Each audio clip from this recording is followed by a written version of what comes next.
NHL tonight. It's the first of a home-and-home series between the Montreal Canadiens and the Hartford Whalers, and if you like goaltenders, you'll love the matchup tonight. Two of the best in the league. Mike Liut and Patrick Roy are tied for third spot in goals against average. The 32-year-old Liut has started over 500 games in the NHL. He starts as usual tonight, and his backup is Steve Weeks. Patrick Roy is the starter tonight for the Montreal Canadiens. Brian Hayward is having an excellent season as well, but Jean Perron says the man who's hot will stay between the pipes for a streak, and Patrick Roy is starting his second consecutive game and would like to play for a while. Terry Gregson is the referee. Wayne Bonney and Mark Vines are the linesmen, and this game from Montreal is underway as the Whalers start curiously their best offensive line of late. Paul McDermott, Kerry Wilson, and Dave Tippett against Ryan Walter, Bobby Smith, and Claude Lemieux. Lemieux snaps one that's deflected wide of the net. Number 0 is Neil Sheehy, the former Flame. He's on defense playing with Ulf Samuelsson and clears the puck to center. Kerry Wilson couldn't hold on to the puck. The potential all-star defense of Svoboda and Chelios is out for Montreal. Bobby Smith to Svoboda. Spins around and puts the puck into the corner. Lemieux just tipped it there as Samuelsson clears not out. Bobby Smith, 2 men in front. Centering pass off the crossbar. Lemieux put it up, and that looked like it might have hit the inside mesh. But Terry Gregson was in good position, and he waved it off right away. 2 Canadians standing in front of the net, though. First minute of play and a great chance for Montreal. No score. Whalers changing on the fly. Turgeon, Francis, and Deneen, the line that should be their best offensive unit, is on the ice. Long pass for Shell Deline doesn't get through. Here's Guy Carbonneau. Had his stick lifted. Carbonneau, Gainey, and Deline may be employed all night against Francis, Turgeon, and Deneen. See how Jean Perron works that matchup. Here's Kevin Deneen. He's off to the All-Star game in St. Louis next week. Takes a bump from Bob Gainey. Deline keeps the puck in to Gainey. Carbonneau's in front. Gainey doesn't see him and get him the puck. Here's Carbonneau behind the net to Deline. Snaps it just wide. Another great chance for Montreal. Carbonneau's after the puck, and a delayed offside is called. A minute and 39 seconds into the first period. No score, but it could be a different story. Well, Perron likes the way that his hockey club's starting tonight, and they have played well as of late. However, they have not been without adversity. Perron has had his hands full. He changed practice time from 12 o'clock to 9 o'clock one day, and I don't know whether that created the whole rift within the Canadiens' dressing room, but all of a sudden that 3-hour practice turned into a real melee within the dressing room. Take a look, first of all, at Claude Lemieux's shot right off the top of the crossbar. Came down, did not go in. That is the bar.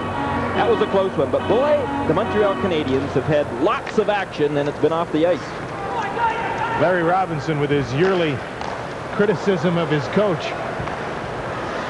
shook things up in the past week. Everybody had lots to talk about and write about, though. And they like it here in Montreal, don't they?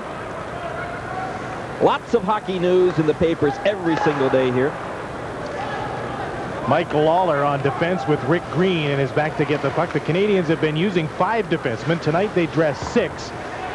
Stéphane Richer, leading goal scorer on the team with 30, is out on a line with Shane Corson and Mats Naslund as the Whalers forecheck and force the Canadiens back.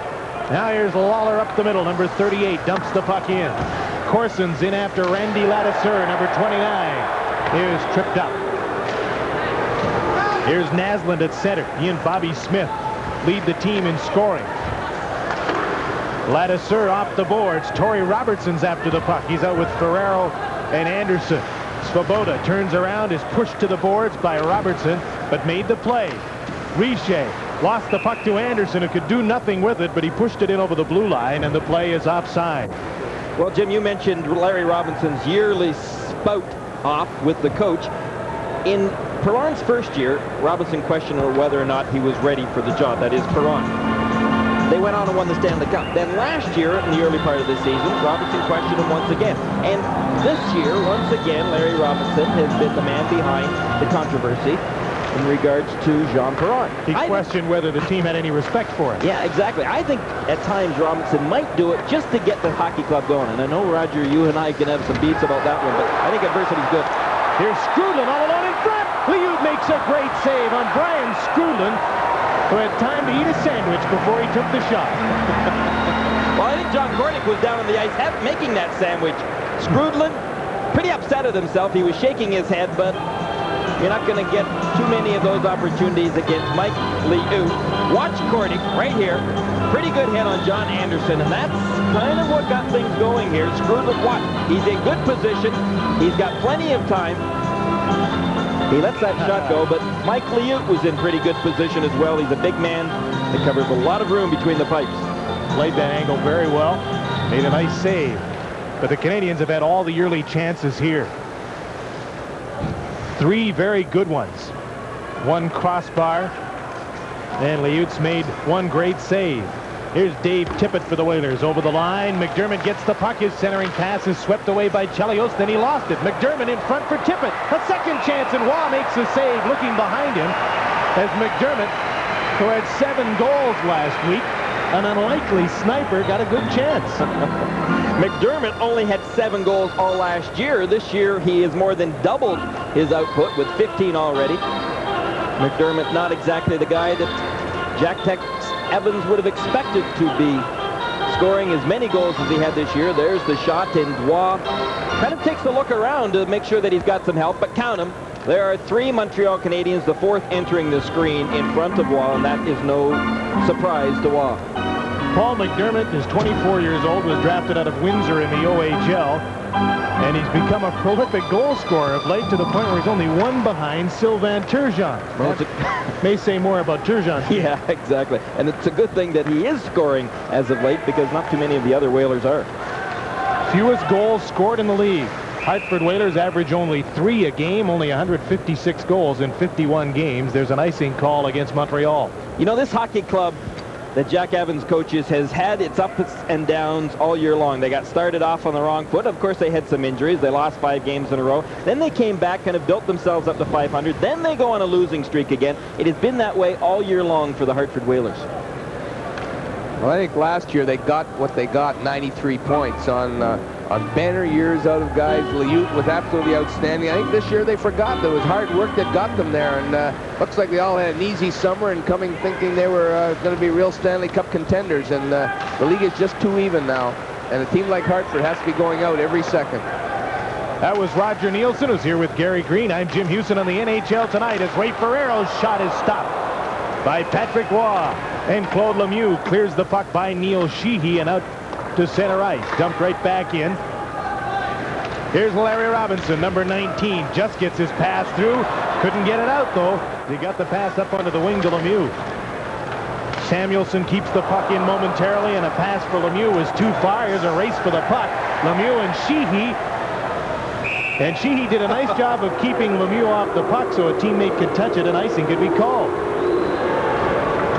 Neil Sheehy, you don't see number 0 very often in the league. It could be several reasons, I suppose. Neil says that he took the number 0. His family's name was O'Sheehy when they came from Ireland, and he wanted O back in his life. Well, Tiger Williams said that when he came across to the Hartford Whalers and wanted number 0, that they had enough zeros on the hockey club already. They didn't need another one. Maybe that was his grade point average at Harvard. He also says it's the furthest thing from number 99. Neil Sheehy had lots of them this morning, didn't it? Don't think, folks, that we sat and wrote those lines. Neil Sheehy gave us all of them this morning. And he had about 4 more of them as well. Good character player.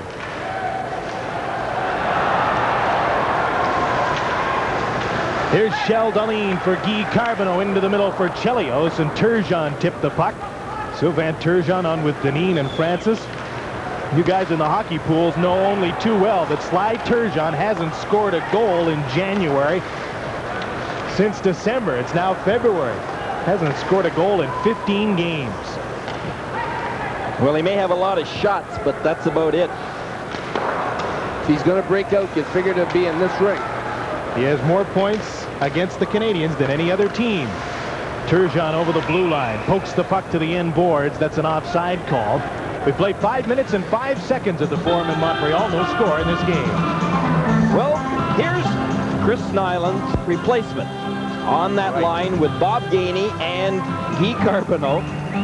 We now find Shell Darlene. Now, Darlene is a great passer. He's got exceptional skills, and he's going to give some offense to that line. But the question is, That isn't exactly what Chris Nyland supplied this hockey club with.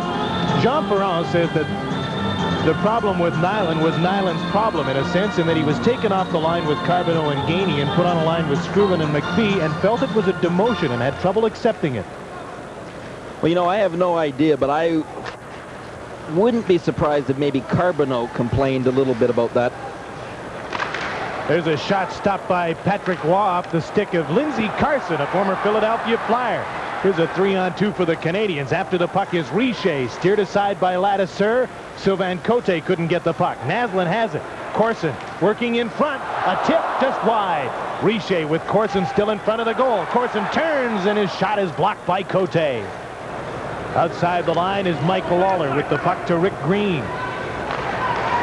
Corson, Richer, and Naslin up front. There's a long pass intercepted by Dean Ebbison. Turned over again by the Canadians, though. Corson to Richer, moving in for Naslin in front, and Liut knocked it away. Richer had a chance to wind up and blast that, and instead he tried to flick it in for Naslin. Here's Corson, number 27. Ladouceur is without a stick.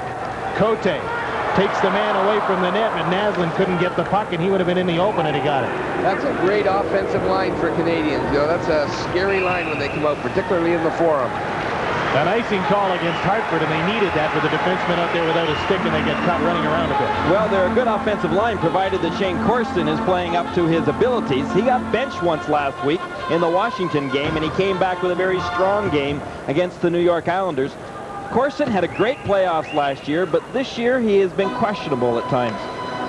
Corson needs to play the way that he did in playoffs, but you can't live on your past.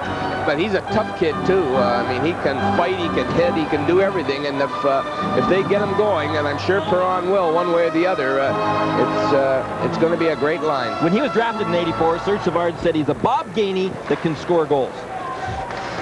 Now he's just got to get the goals out of it. Svoboda ahead for Kordic. Kordic playing with Scrudlin and Momesso. The shot blocked by Mike Liut, a sharp-angled shot from Kordic. Kordic takes the place of Mike McPhee, who's out of the lineup tonight due to an illness in the family. Here's Scrudlin. Nice back pass to Kordic. He shoots, scores!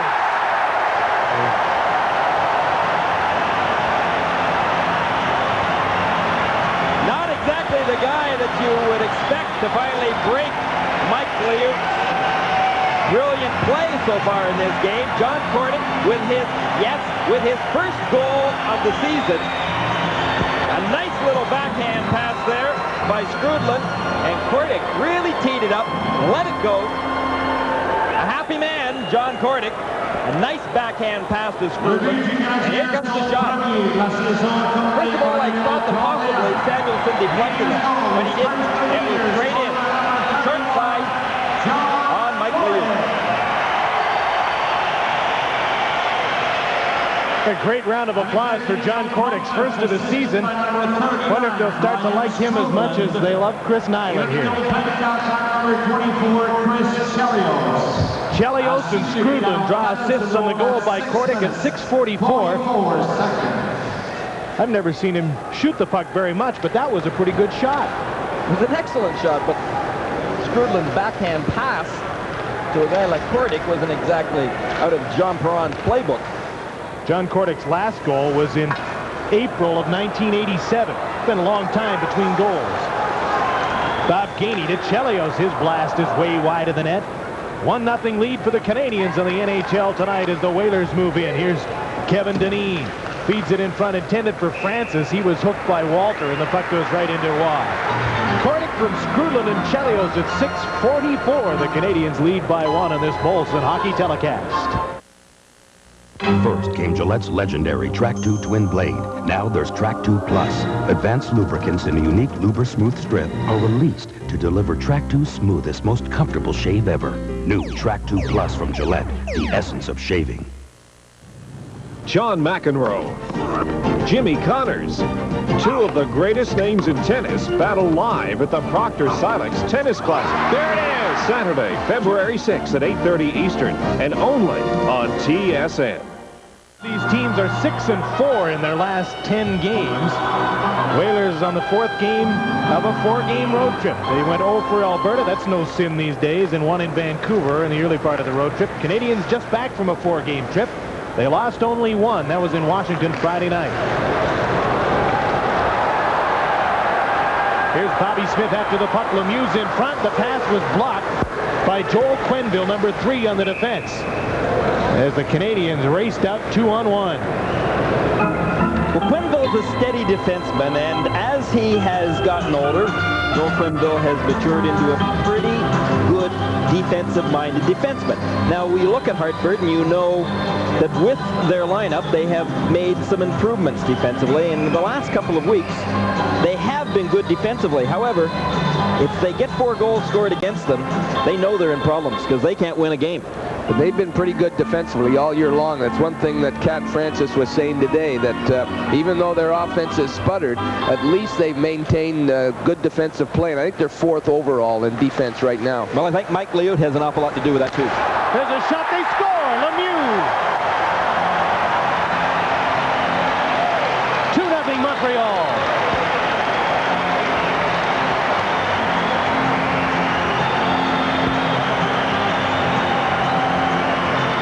Well, the pass right out of the corner, but we were just talking about the Hartford Whalers being good defensively. Who's picking up Lemieux? Nobody by the looks of it. You can see McDermott, he was making his way back to the slot, being on the right wing side, but not there in time. Lemieux found the open space. And you know, Perron said today that his hockey club really likes to look for the men in the slot rather than shoot from the outside. That's exactly where that goal came from. Lemieux's 22nd of the season, a 2-0 lead for the Montreal Canadiens. 8 minutes, the time of the goal, and here they come looking for more. Shane Corson, number 27, centering pass. Richer was tied up in front.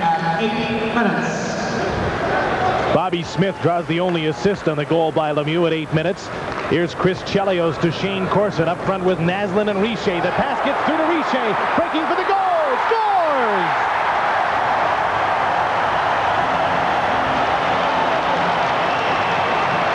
Jim, what was that you and I were saying about a good defensive battle here in this hockey game tonight?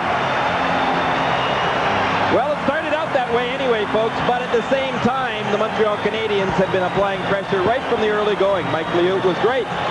All of a sudden now, the Canadiens have found some open room, and this one through his legs. Richer, he just breaks to the open, cuts in, and with his strength, he is able to maneuver his way into that middle ice area before dumping that puck easily behind Liut. That long pass shouldn't have got through, should it? No way, should have been cut off way before that. Number 31 for Richer. Here's Momesso back for more. A deflected shot by Ferrero to the end boards. Assisted by number 27. Shane Corson drops an assist on the Richer goal. And so does Chris Chelios. Here's Momesso with a shot. Well, you had to stop that. It's a delayed penalty coming up. It's against the Whalers. Carbonneau breaks his stick on a shot, and Kordic almost got his second. The puck came right to him. Kordic is checked by Robertson. The two tough guys, and they're going to go at it. Robertson and Kordic.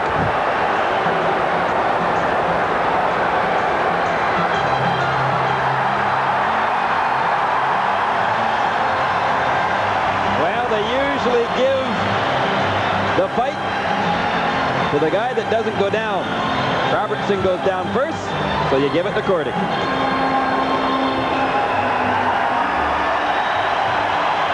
The heavyweights, Robertson and Kordic, will go to the penalty box. Canadians scored 2 goals 36 seconds apart by Lemieux and Richer to go up 3-0 over the Hartford Whalers with 10:48 to play in the first period. Let's check out the action between St. Louis and Toronto. Here's Jim Van Horn. Didn't take the Blues long to open the scoring in Maple Leaf Gardens into Toronto. 8 minutes into the game, they're on the power play. Robert Nordmark, bottom of your screen, with a shot that hits Borje Salming. Cliff Ronning is there to put the puck high over the gloved hand of Alan Vester on the power play. Ronning's 4th goal in 8 games for the Blues. Not bad for the former Olympian. Blues lead the Leafs 1-0 at the Gardens. I'm sure Cliff Ronning is of mixed emotions about being with St. Louis and missing the chance to be with the Olympic team. Well, he's definitely doing what he does best, and that is being strong offensively. Here's how it all started. Now watch, Kordic has got the puck. Here comes the hit by Robertson. He knew who he was going after, and it didn't take long for both of them to get going. John Kordic, now that Nyland is gone, has got to establish himself. And of course, he always has as the tough guy, but he's also got to establish himself as the real instigator, the guy that replaces Nyland in all capacities.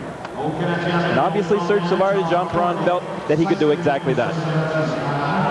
The initial penalty was going to Ulf Samuelsson. 2 minutes for slashing at 9:12, and Kordic and Robertson get 5-minute fighting penalties. So the Canadians, with a 3-0 lead, go on the power play. But their power play, as you see, is 18th in the league. What a rocket by Richer over top of the net. But the Hartford Whalers, they excel when it comes to killing off penalties. They are number one. Best penalty killing unit in the league. Well, that was an awful shot by Richer. I mean, we're on a power play, and he puts it over the net, and I'm sure the coaches are saying to the wingers, you got to get in front of the net for tips, and when they get one right by their ear, it's no wonder their power play's 18th. Scares them away for a while, doesn't it? Kordic's hot. They should get him back on the ice, except he's in the penalty box for 5, excuse me. 10 minutes to go in the first period. He could get 10 games for that. 3-0 Montreal. Here's Chelios. He and Richer are the point men in the power play. Chelios shoots a low one, knocked away by Quenneville, right to Dahlin. Or Naslund make that number 26. Dahlin's out there as well. But they'll get a second power play unit on the ice now as Richer and Walter go to the box. Naslund stick handling at the line. Flips the puck to a corner. Lemieux's after it. Quenneville gets there first. Lemieux knocked him off the puck. Dahlin to Chelios. His shot. Liud saw it all the way. And Dean Evison clears the puck down the ice with 40 seconds left in the Samuelsson minor penalty. Dean Evison and Stu Gavin up front killing the penalty with Cote and Quenneville, the defenseman. Chelios and Svoboda on the points on the power play as Chelios almost gave it away to Evison. Lemieux and Smith up front. With Shane Corson, who has the puck. Corson on Cote. 8 seconds left in the penalty. Dineen comes out 2-on-2. He's got Evison with him. They crisscross at the line. Dineen didn't mean to leave that behind and put himself offside. Just 2 seconds left in the penalty. Well, when you look at the scores, the top scores for the Hartford Whalers and the guys that have got to do it for them, of course Ron Francis' name comes up, but so does Dineen's. Now, Dineen is leading this hockey club with goals. He has 18 right now compared to Ronnie Francis's 16. However, they're still off pace, and most of these Hartford Whalers are off pace of their goal-scoring production, at least the scorers, from their last year's total. You can't win many games when you only score 3 goals a game, because a good goals against average is right around 3. So it stands to reason that if you can only score 3 a game, you won't win a lot. In fact, when they've had 4 goals scored against them this season, the Whalers are 4-16.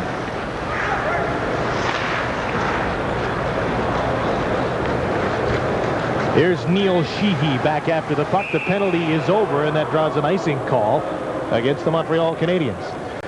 You know, the Whalers are coming back from a road trip out west, 3 games. A long, tough trip back. They had 3 stops along the way, a Sunday trip from Edmonton to Montreal, and they had to stop in Winnipeg and Ottawa. And, you know, it's no wonder they're coming out flat tonight. You just can't do that, and I don't understand why they would agree to this kind of a game. Montreal, of course, love these Monday night games. They've got 10 of them. They're always fresh Monday night. In fact, for 36 of their 40 home days, Montreal are fresh. Didn't play the night before, and that's by far the best schedule in the league. 8.5 minutes left in the first period here. 3-0. The Canadians lead Hartford. Shell Dahlin at center with Carbonneau and Gainey. Dahlin stick handling in. Gets by Sheehy. Liud makes the save. Out at center, Dineen races for the puck, and he won't break away because Larry Trader knocked the puck to the corner. Nice play by the seldom used defenseman Larry Trader. Been riding the pines in many nights recently. Samuelsson keeps the puck in. Gainey tries to get it out and can't against Ron Francis. Carbonneau in behind the net. Trader, number 28, former St. Louis Blue, Flips the puck to center. Carbonneau trying to get it away from Sheehy and almost did. Trader's pass is too far for Brian Skrudlin, who now moves in against Sheehy, takes his man down. Skrudlin's the first one up and gets the puck. Momesso and Smith on the ice as well. Smith will double shift with Kordic serving the fighting major. There's an icing call against Hartford. You know, Larry Trader, as you said, has not received too much ice time. Just made a great play in his own end zone. And that just might get him a little bit more ice time. He's bound to be pretty pleased with the fact that they were up 3-0 early in the game. Otherwise, Jean-Perron probably would have only gone with 5 defensemen. Dahlin has really shown his offensive abilities, and that line with Carbonneau, Gainey, and Dahlin have definitely been the hottest line for the Canadians in the last 4 games. Made a nice play on Sheehy to get a shot on Mike Liut in his last shift. Canadians have outshot the Whalers 10-5 early in this game. Here's John Anderson at center for the Whalers. His pass to Lindsey Carson. Came over in a deal that sent Paul Lawless the other way. Ladouceur flips the puck towards the net. Bobby Smith knocks it down. Smith off the glass. Ladouceur couldn't keep it in, but Ferrero is back to center to get it. Sylvain Cote, Whalers' first pick in the '84 draft out of Quebec, is playing on the point. He dumped the puck in. Whalers keep it in. Ferrero feeds the point man Ladouceur. His shot is deflected by Skrudlin off the glass. Cote pinches in on the right side and keeps the puck in. Didn't get through to Anderson. Chelios flips it to Momesso. Bobby Smith through center with 6:40 to go in the first period.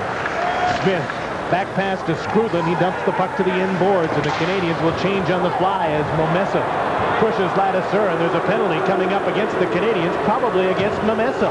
Anderson feeds the puck in front. Lawler knocked it down. He came very close to knocking the puck into his own net dangerously. There'll be a penalty to Momesso for roughing, and we'll take a break on this Molson Hockey Telecast.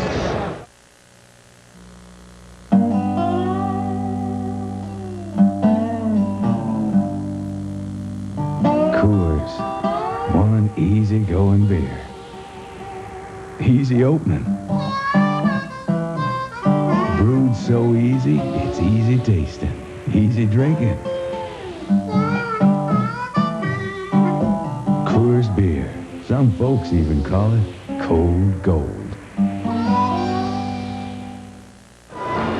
Sergio Momesso in the penalty box. 2 minutes for roughing was the call. He took a run at Ladouceur deep in the Hartford Whalers end zone. Momesso's trying to play more aggressively, and at the same time, Jean-Perron wants him to start producing offensively as well. I guess the trade could be interpreted as a vote of confidence for Sergio Momesso as well.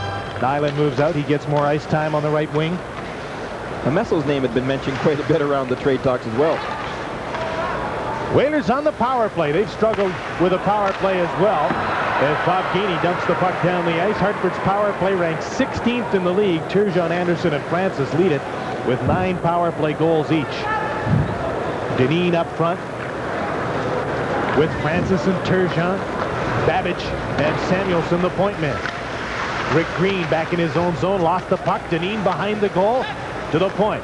Babbage takes the shot. Deflected in front. They score. Francis deflected it, and the Whalers are on the board. Parked right in the slot. Ron Francis was able to get that stick in proper positioning. And as the pass comes out from the corner, watch. Here comes the shot from the point. Babbage, and a beautiful tip in there by Francis. You can see that he deflected it on his backhand side. Mike Lawler was trying, well, he saw where Francis was, but he was way too far away to do anything about Francis's deflection. Ron Francis, just his 17th goal of the season, his 10th on the power play. He's the leading scorer on the Whalers with 48 points now. Needless to say, they needed that goal, down 3-0. It's 3-1 Montreal now. Francis from Babbage and Deneen at 14-10. So the Momesso penalty is costly as Mats Naslund moves in. Riche scoots after the puck, goes to his forehand, and Liut makes the save. I don't know, did he? The light didn't come on. Yes, indeed, the puck's under. And something hit the back of the net. It looked like the puck might have gone in. I think that puck was in. And Sylvain Cote was shoveling it out. Watch this nifty move to his forehand. What great balance Richer had. Now watch that puck.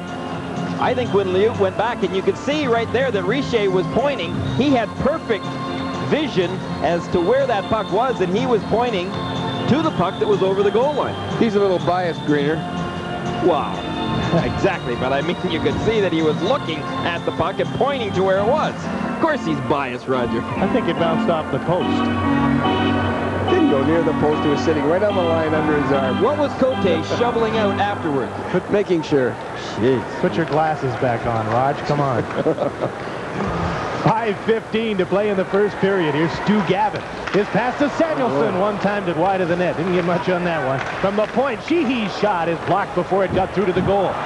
Wise without a stick in the goal. If the Whalers can keep the pressure on here, they have a goalie out of the net. Now he grabs his stick, and there's a penalty coming up against Montreal. And Carson and Corson are squaring off. Well, Carson had those dukes up. He was ready. Wayne Bonney and Mark Vines got between them. 4:59 left in the first. 3-1 Canadians on this Molson hockey telecast on TSN. Remember how much fun it was to go out after it snowed. You threw yourself into it with abandon. Your pulse quickened. You were free. If you're ready to feel that way again, you're ready for the new Audi 90 Quattro Sports Sedan. With permanent all-wheel drive, driving is what you hoped it would be when you were a kid. On a sled, in the snow. Svoboda gets the original penalty for the Montreal Canadiens. That was a delayed call for cross-checking, but Carson and Corson will get penalties as well, and I'm not sure what he'll give them. Probably minors. Delay a game. Yeah, probably. Well, first of all, Svoboda takes that cross-check. Well, he gives the cross-check, I should say, right in front of the net. There's the hand goes up by Terry Gregson, and then shortly after that, Carson and Corson decide that they are going to square off, but they had nothing more than gestures and words. There's Shane Corson, and Lindsey Carson gets the unsportsmanlike conduct penalty. Both of them get unsportsmanlike conduct penalties and a cross-checking call on Svoboda. Whalers down 3-1, get another power play. They're 1-for-1 with a man advantage. Here's Sly Turgeon, number 16. Back in the point is Samuelson trying to keep the puck in. He couldn't do it. Carbonneau scoots after the puck. Babbage is back. Nice move by Carbonneau and a shot on goal. Puck is cleared the length of the ice as the Whalers couldn't get possession and carry it in, but now they get the puck right in front. Turgeon's shot doesn't get through. Loose in front of the net. Dineen swatted at it. Carbonneau moved him as the puck was held onto. And Francis comes in to help out his teammate, wants a piece of Carbonneau. Where's Nyland now? You gotta like Carbonneau. He's kind of an aggravating guy. Well, one thing for sure, the Montreal Canadiens know how to protect their goaltender. Rick Green did an excellent job of it, as he usually does, in the Island the other night against the New York Islanders especially. You know, 8 years ago tonight, I'll tell you about Rick Green in a second. Watch this play, first of all, develop. Now watch how the Canadiens all of a sudden smother the puck in front. Now count them one more time. They've got 3 guys back in there. Carbonneau, as the center iceman, is coming right back in and helping out. But 8 years ago tonight, in Atlanta, I can remember, Rick Green, that was the night my daughter was born, so I remember that one well. Rick Green came out of that hockey game. He'd had enough years with the Washington Capitals and all the pressure that he had. He said, look at my nose, coach. He said, it's flat as could be. I've spent the whole night playing against these big Atlanta Flames, and my nose has been up against the plexiglass in my own end zone all night long. But you know, Rick Green doesn't have to play as much in his own end zone anymore with the Canadiens. He said he served his time well enough during those years in Washington, and he did. He had to play a lot. A minute and 15 seconds to go in the Montreal penalty. Samuelson carrying the puck up on this Hartford power play. Got it in over the blue line. Here's Babbage with some room. His shot off the stick of Walter, who just got a stick on in front of it, deflected it into the stands. Canadians usually attack the puck carrier, penalty killing in the center ice zone. The forwards often fake to come back, but they always go at the puck carrier, and more teams in the NHL are doing that now. They're not just picking up wingers, but they're going after the offense on the rush and making them make another play. And Canadians in Quebec were probably the first two teams to do that, and most teams are following suit now. Is that what's leading to all the shorthanded goals? Teams breaking records for shorthanded goals. You work aggressively, you're bound to get the puck. Well, I'm sure that that's part of it. Some great shots from the points, though, and if you let a guy like Babbage and Samuelson shoot away all night long, you're going to have some problems. Francis, Dineen, Turgeon up front. Turgeon is the puck carrier, had his pocket picked by Guy Carbonneau. Here's Francis for Turgeon, and got by him, and Rick Green sends the puck to center. Number 44 is Dave Babbage. 3.5 minutes left to go first period. 30 seconds to go in the penalty. After scoring on the first power play, the Whalers have done nothing on this one. Carbonneau, nice move, nice shot, and nice save by Mike Liu. Good period for Carbonneau. Here's Ron Francis moving up for Turgeon, snaps one off the side of the net. Francis now with 15 seconds left in the penalty. Kevin Dineen to Babbage, his shot end over end, blocked, is loose in front. Backhand shot, they score! Turgeon for the Whalers. Hey, he's breaking out. First goal since December. Well, Wall was flat on his back, and you could almost see it coming.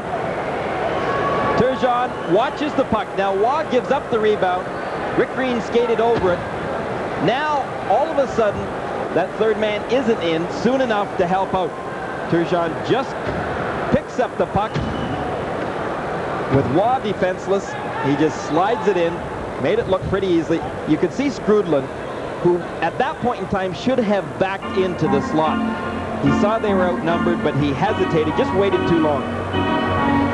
17th goal for Sylvain Turgeon. Hartford of late have not practiced the power play. It's one of those deals. It was going so badly, they just decided not to practice it at all. Now it's starting to go. And it's 2 for 2 tonight, although that was their first chance on the power play that they had. They only need one to score, and they scored with 6 seconds remaining in the penalty. So it's 3-2. Vladisur is over the line offside, and he put one off the post. That's scientific coaching, though, isn't it, Roger? I mean, things are going bad. Power play's going bad, so you just ignore it, and all of a sudden it makes it all better, right? What did you used to do, Greener? Yeah. Die with it. You faced a lot of adversity as a coach. Yeah, I did, Roger, and I think it's good for a hockey club. I think it builds character. I don't care whether that's a fight in practice or players spouting off about the coach. I think now's the time to find out whether or not what your team is made of. There's an offside call against the Whalers as the puck just slipped out over the blue line. Wouldn't you rather know now about your hockey club whether or not you need to get rid of a guy like Nyland, or whether or not you need to make a change, or whether or not everything is kosher than in March or April? But I don't think you have to come out in the paper and criticize the coach. I mean, Canadians for years have had the best teams, and you never heard of one little bit of dissension. So I don't... Oh, come on, Roger. Here in Montreal, there's always been dissension in the French papers every day, and the Canadian papers. I mean, I shouldn't say always, but there's been a lot. Here's Kerry Wilson for the Whalers. Centering pass, swept wide of the net. Both Tippett and McDermott were reaching for the puck. Back the other way. 2 Whalers are caught deep as the Canadians come to center. There's Larry Robinson. Drops the puck off for Lemieux. Into the middle. Walter couldn't handle a bouncing puck. Wilson reaches for it and gets it away from Ryan Walter. Bobby Smith with Lemieux and Walter moving in. Lemieux takes a shot high and wide. 3-2 game. The Canadians lead Hartford. On the NHL tonight from the Montreal Forum. Bobby Smith. Checked by Kerry Wilson. Another former Flame came over with Neil Sheehy and the rights to Lane McDonald, an Olympian for America. Shane Churla and Dana Merzen went the other way. Here's Stu Gavin. Off the boards, not out. Robinson in for Smith, all alone. Lost the puck. He lost the handle on it at the side of the net. So unlike Bobby Smith, too. Maybe he couldn't believe how much time he had. It's a great pass by Robinson. He just saw him open, wide open. The play had stayed over on the left wing boards for so long, and Bobby Smith just found an opening over on the right side. And Larry Robinson found it. 1:20 to play in the first period. Montreal 3 and Hartford 2. Peter Svoboda off the boards to center. Neil Sheehy dumps the puck in, and Dean Evison, number 12, is in after it. Back on the point, here's John Anderson. Shoots a rolling puck wide of the net. And that's the last minute of the first period. Here's Dean Evison. Lindsey Carson's in front. Anderson, the third member of the forward line. Samuelson pinches in, keeps the puck in. Knocked out of the air by Svoboda to Naslund, and he plays the puck off the boards to center. Corson, Richer, and Naslund are the Canadian forwards. Richer to Svoboda, too far for him, and the puck will drift right down in behind Mike Liut. 30 seconds to go in the first period. Jim Van Horn will be speaking with one of the newest Whalers, Kerry Wilson, in our first intermission. Here's Bob Gainey. Turn back at the line with 15 seconds to go in the period. Chelios to Svoboda. Corson to center. 5 seconds to go. Time for a shot. Except Gainey lost the puck.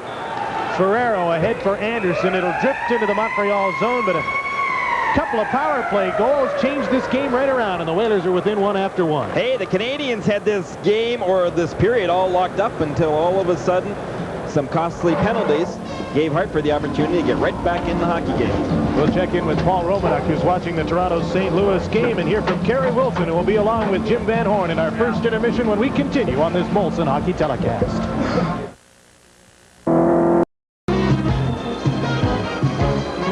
Welcome back to the Forum in Montreal. I'm Jim Houston with Gary Green and Roger Nielsen. There's a look at our Wins first period summary. Wins Canada's premier automotive additive.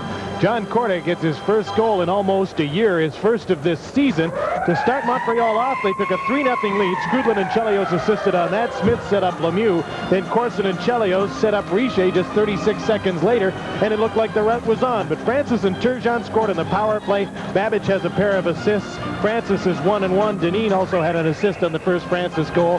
And it's 3-2 for the Canadians as we start the second period. The shots on goal, 14-9. Montreal outshot Hartford. The goaltenders are Mike Liut for the Whalers and Patrick Waugh for the Montreal Canadiens. The referee is Terry Gregson. He called 20 minutes in penalties in the first period. 11 to the Canadians, 9 to the Whalers. Greener, surely you don't buy that baloney about the Nyland trade. Like, would you like to go to St. Louis? No. How about Boston? What was the real reason for that trade?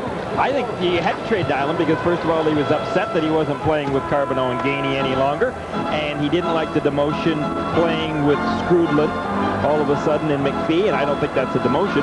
So he's not happy. What are you going to do? Put him back in the line? Okay, but they traded him to New York, and I think Savard was really smart.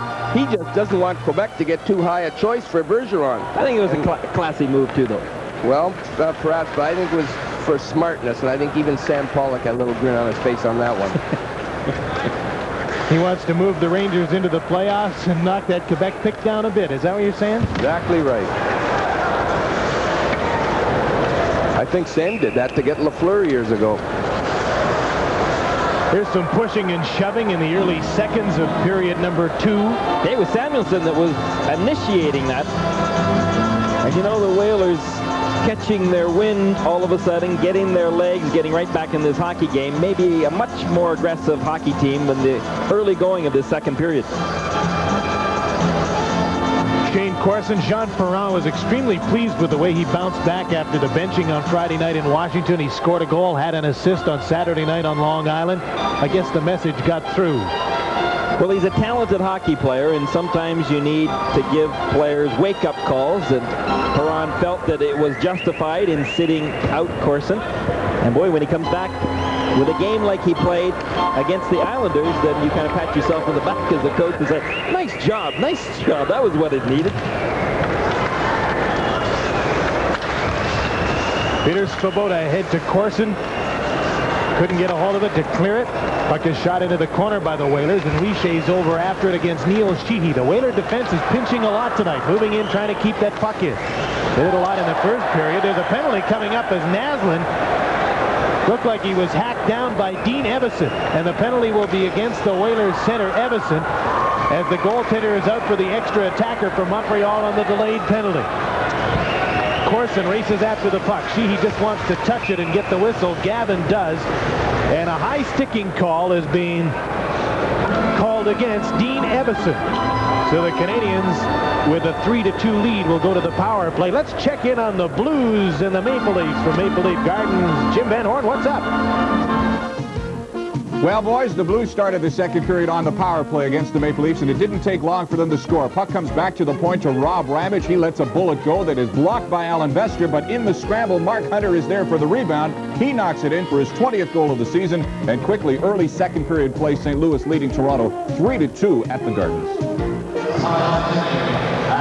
Dean Evison gets a high sticking penalty, and that's exactly where it happened. Naslund goes down to the ice, and Evison goes to the penalty box. He's been a big disappointment this year. Only 6 goals so far offensively. Last year he had 22. They were expecting a big year from him. He and the other center, Ray Ferrero, are both down in their totals and both disappointing after really pulling a big share of the load last year. They've got 5 centers now, too, with Peterson, who's sitting out tonight. Canadians on the power play. They're second at the game. They're 0 for 1. Richer and Chelios on the point. Smith, Lemieux, and Naslund up front. Naslund back on the point to Chelios. Just holds on. Lemieux trying to screen in front. Fake shot now over to Naslund. Smith high in the slot, and a shot from Chelios is just wide of the net. Smith goes after it and goes down. Naslund comes up with a puck to Chelios. On the other side to Richer. Smith and Lemieux responsible for setting up the screen in front. Naslund has the puck. Chelios one-times it off the leg of Kerry Wilson wide of the net. And Wilson pokes the puck out to center. A minute and 15 seconds left in the penalty to Dean Evison. A high sticking call at 57 seconds of the second. 3-2 Montreal. Bobby Smith after the puck. Samuelson to Stu Gavin. He gets it by Svoboda and out to center to Lindsey Carson, trying to go around Richer. Richer recovered in time for some mates to get back. Over a minute gone in the penalty. Whalers with the best penalty killing unit in the National Hockey League, and it looks like it here. They'll dump the puck in, change up the penalty killers. Dave Tippett comes on with Joel Quenneville. Stu Gavin stays out there. Richer moves through center. Just over 30 seconds to go in the penalty. Corson and Walter move in with Dahlin as the second power play unit. Svoboda and Richer on the point. Svoboda just stops the puck. Tippett makes a nice play to clear it. 20 seconds to go in the penalty. Canadians power play has just scored just 6 times in its last 45 opportunities. Here's Richer. Had a chance to go for the net. Didn't. Poked out front, and both Corson and Walter skated too far. 5 seconds to go in the penalty. Here's Stu Gavin over the line after the puck, and it was knocked away by Peter Svoboda. Evison is out of the penalty box. The Whalers back at full strength. Liut stops a long shot. Sylvain Cote, number 21. Ahead for Evison. To Gavin over center. He wants to get off the ice after a long shift. Dumps the puck in. Dineen aggressively in after it. Centered it. Robinson there to clear the puck off the glass to center. Dave Babbage. His pass to Dineen, moving in. Nice move. Shoots it just wide. Kevin Dineen with some nice moves to open himself up and then shot it wide on the short side. 3.5 minutes gone in the second period. 3-2 Montreal on the NHL tonight. Nice to have you with us across the country. On a preview week, a lot of new viewers joining us tonight. This is regular action. There's lots of hockey on TSN. We're glad you could be with us tonight. Here's an offside call against the Montreal Canadiens. You know, that great move that Dineen made may be a perfect example of the frustration offensively that the Hartford Whalers are suffering. Dineen just makes an excellent move here. He fakes to his left, goes to his right. He's in good scoring position. And then look, you know, he missed the net by a good foot.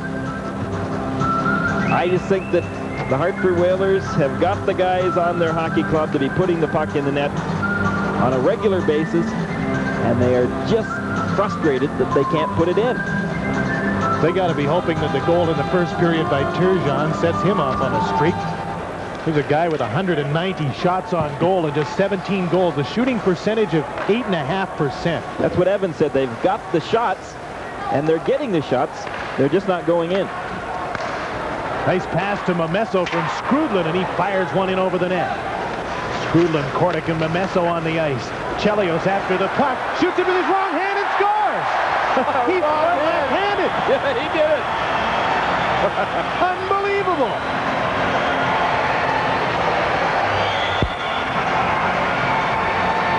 If Gordie Howe's watching, he will like this move, the ambidextrous move. Switch hands, and look at the English on that puck. I think he got some help on a deflection. Well, he did, but nevertheless, watch. He's a right-hand shot. He switches to his left hand, and with a curved stick, boy, that's not very easy to do, and Mike Liut just shakes his head in bewilderment. Went off one of the green defenders. I don't think I've ever seen that. Chelios gets the goal, his 13th of the season. How do you do that with a hook stick? Here comes Naslin looking for more. Faked the shot, and then the pass was too hard into the corner. And there's a penalty called against Ulf Samuelsson of the Whalers for slashing. The Whalers are now down 4-2, and the Canadians are going back to the power play. Chris Chelios gets his 13th goal of the season left-handed, and Montreal leads by 2. The sounds of Olympic gold.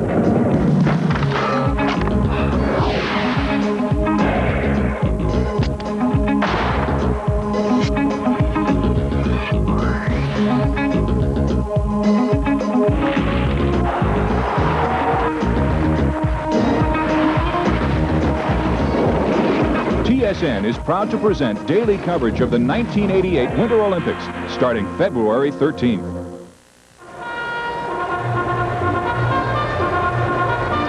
Ulf Samuelsson picks up a slashing penalty. Here it is, right there. A good old chop, but watch, Naslin's in all alone, and he fakes and then delivers a hard slap shot pass across to Richer that never connected. Those are the type of plays that Jean Perron would just like to strangle Naslin with. He could have shot. You got to go for a shot and rebound when you got that good a chance. Here's Larry Robinson lugging the puck on this Canadian power play. Ryan Walter is in after it. Robinson and Chelios on the points as the puck is shot down the ice. Naslin, Smith, and Walter, the forwards. The Whalers fought back to get to within 1 and then had a deflected goal and a defenseman shooting with his wrong hand put them down by 2. You know how disheartening that will be for them. Everson couldn't clear it. Robinson in the corner to Smith. Walter's in front. So is Robinson. Smith to Naslin. He never wants to shoot. In front to Robinson, and he couldn't deflect it in. Smith fakes the shot to Naslin. Smith went for the front of the net on the give and go, but he was covered. Robinson to Chelios to Smith. Can't shoot it. Everson clears the puck. I'll tell you, if I was going to be the doctor right now of the sagging power play for the Canadians, if they would only shoot the puck, it would help matters out greatly. They don't want to shoot. They just want to pass. The Whalers did a good job, though. They were in perfect position in that sequence, and I don't think they gave the Canadians too much opportunity to pass the puck. But why wouldn't you shoot anyway and hope for a rebound or a tip-in? 30 seconds left in the power play. Robinson is in against Joel Quenneville. The puck will come to Stu Gavin, and he'll have a chance to clear it, and does. 20 seconds to go in the power play. 13:50 to play in the second period. 4-2 Montreal. Peter Svoboda leads the rush. Back pass to Richer. He fed it in front off the skate to Dahlin. Rick Green shoots. Liut the save, and he'll fall on the puck.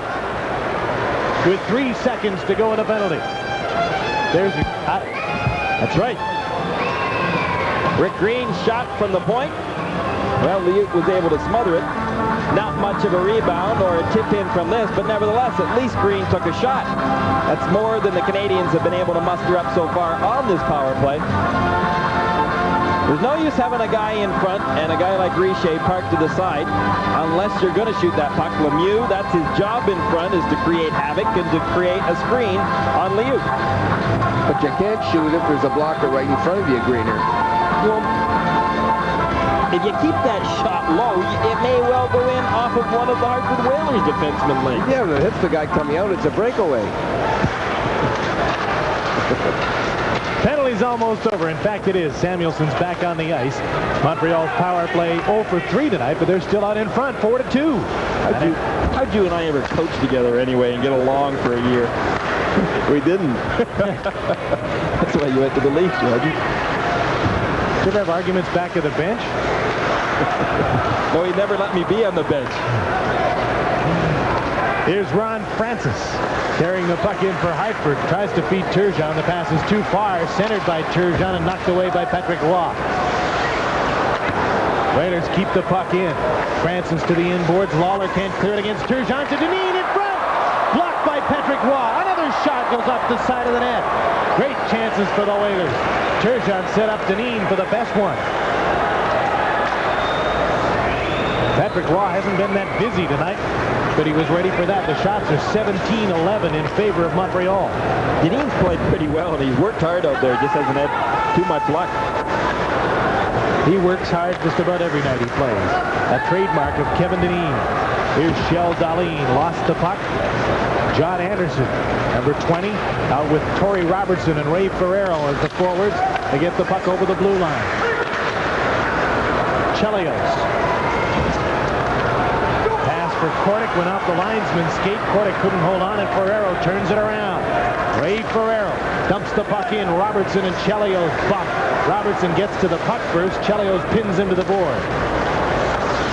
Babbage keeps the puck in for Ferrero. Now Svoboda has a chance to move it out. Sergio Momesso, number 36. To Brian Skrudla, number 39 for the Canadians. Turned back by Quinville Anderson. Anderson dumps it in with 11 and a half minutes to play in the second period. 4-2 Montreal in the NHL tonight on TSN from the Forum. Kordic almost got away from Tippett with the puck. Too many men.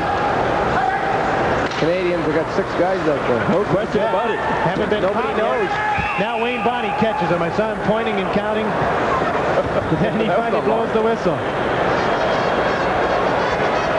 So whose fault was that? And the Whalers will go on a power play.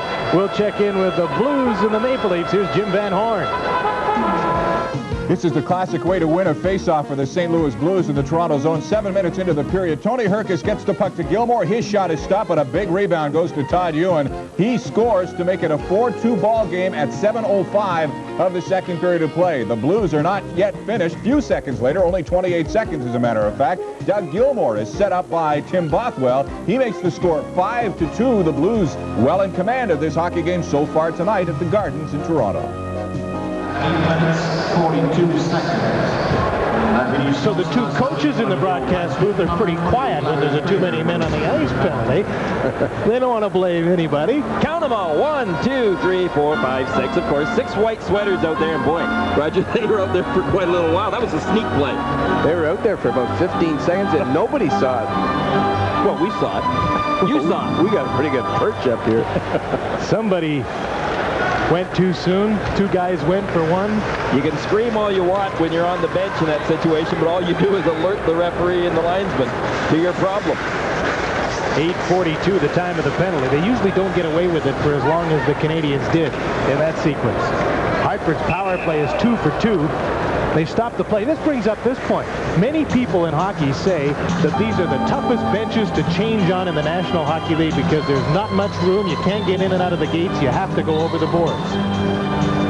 There's no question about that. And one year when we were here in the playoffs, I think with the Leafs, we were sure that the benches were different, that they had made our bench over at the visiting bench was too close, and you couldn't get doors open, but we went over and looked at their bench and measured it, and it was exactly the same, but it is a very difficult place to change.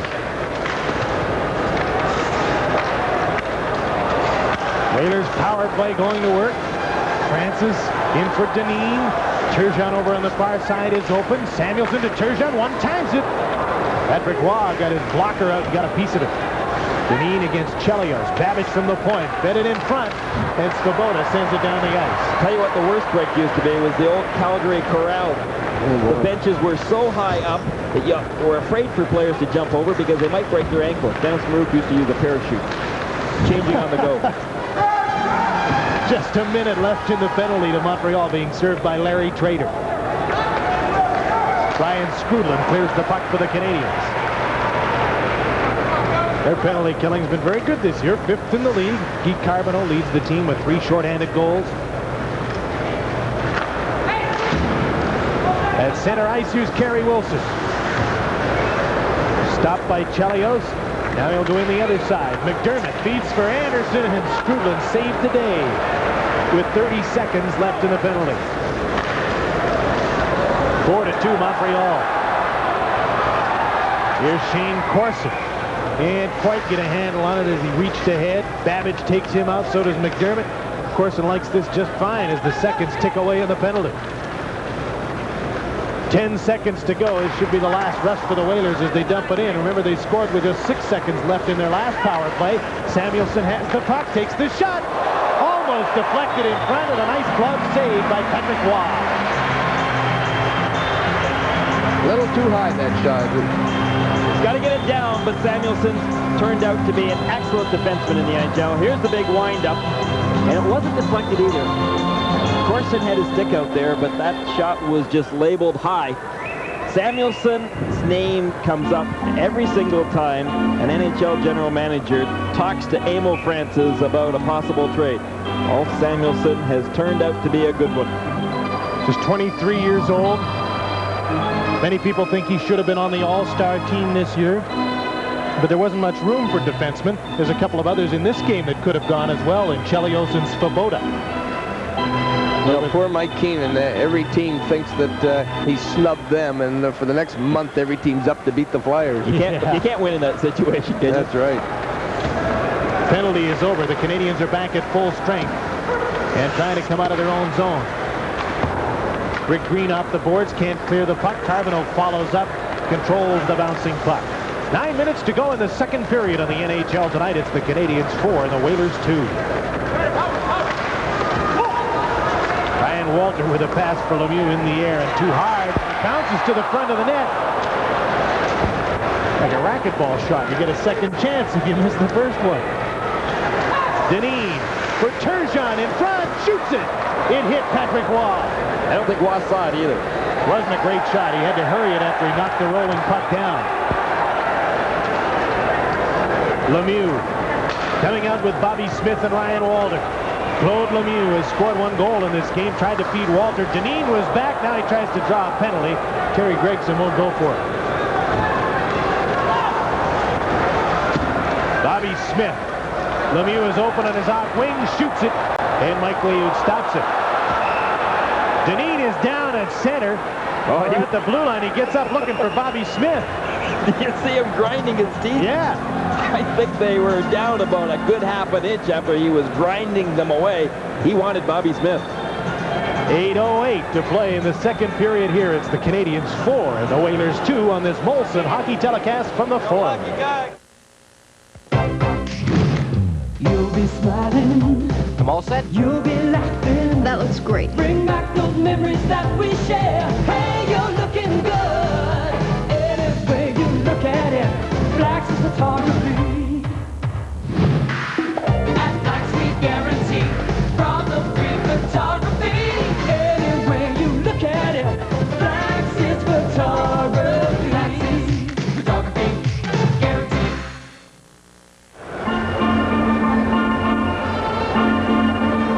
Bobby Smith picks up a slashing penalty on Deneen. Watch, first of all, Ryan Walter and Deneen. Deneen was the first guy back there. He was a little frustrated. He thought Ryan Walter was giving him the once-over. And then he gets up, continuing his intense roll. Then Bobby Smith runs into him, gives him a little bit of a slash, and Deneen was just having a rough shift. You know, he gave so much effort on that shift, and yet was running into some difficulties. And yet the effort may have saved the goal in checking Walter and draws a penalty on Bobby Smith. Yep. Good shift for Kevin Deneen. Whalers right back on the power play. 2 for 3 tonight. First power play unit was on the ice when the penalty was called. So Anderson, Wilson, and McDermott come out on the second unit with Babbage and Samuelson. Anderson's all over the linesman about the false start in the faceoff. I don't know what they called it back for, but Anderson seems schemed about something or is trying to make a point.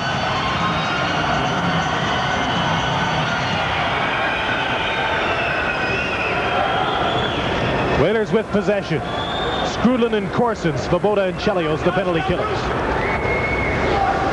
Samuelson hammers the puck in. Wilson and Anderson go in the right wing after it. Anderson will get to the puck to McDermott behind the net. Back of the point for Samuelson. Bad back pass right onto the stick of Skrudlin. He almost sent Corson away. What an awful pass that was.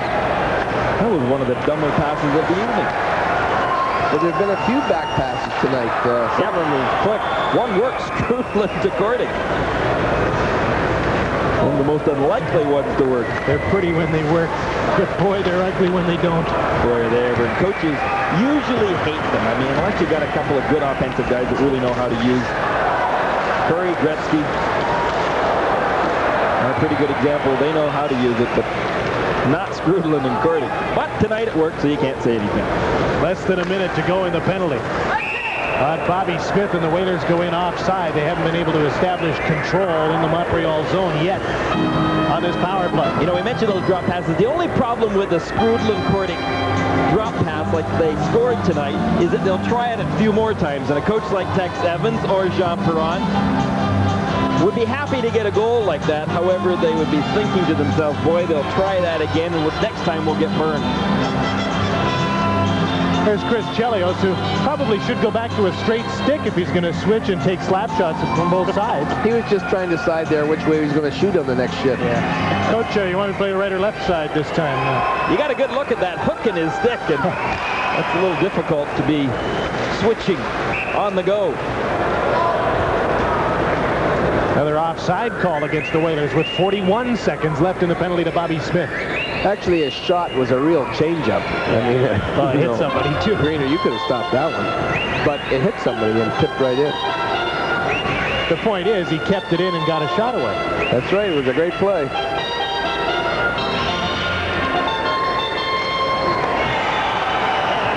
Whalers down by 2.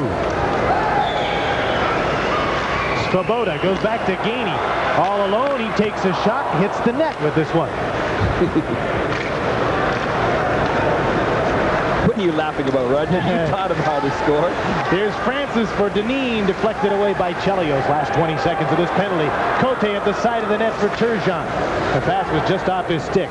Here's Ron Francis trying to get control against Guy Carbonneau. Svoboda and Turgeon in there as well. 5 seconds left in the penalty. Svoboda comes up with a puck, can't clear it. Babbage feeds it across the ice to Turgeon. The penalty is over. Cote from the point. His shot is blocked. They luckily get it back. Turgeon moves into the slot, trying to pass, and then a shot and got needed. Chelios after the puck to Gainey. Carbonneau couldn't handle the pass, and Turgeon turns it around, moves in and shoots off the side of the net. From the line, Randy Ladouceur can't keep the puck in against Richer, but Evison bails him out. 5:40 to play second period. Canadians 4, Hartford 2. Whalers dump the puck in. Robinson dumps it out. Sheehy with Naslund in hot pursuit. Corson follows up to Richer. Here's Richer in front. Great save by Mike Liut. Lawler from the point. For Richer, too far. Whalers bungled an opportunity to clear the puck, and it almost cost them, but Mike Liut made a great save on Naslund. Here's Lindsey Carson trying to break for the net. Hooked by Lawler, and there'll be a penalty against the Montreal Canadiens. Goaltender's out for the extra attacker. Gavin has the puck. Runs into the referee. Lawler gets the puck. And Lawler will also get the penalty. A hooking call as Lindsey Carson was trying to break for the net, and the Whalers go back on the power play.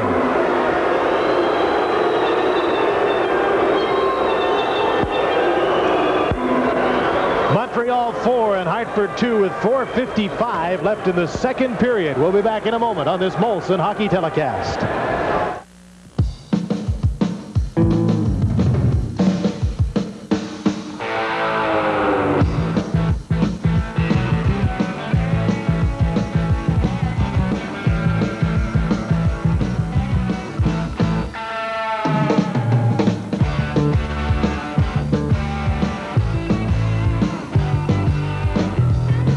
Nothing goes down as fast as a Canadian. Molson Canadian, proud sponsor of the men's national ski teams. Well, not long after the Canadians had an excellent opportunity to score, Mike Lawler takes a hooking penalty. There it is. Lindsey Karsten goes down, hooked by Lawler, and Lawler goes to the penalty box. The Hartford Whalers one more time will get an opportunity on this power play. Lots of time to practice it tonight. It's their third consecutive power play. They're now 2 for 4.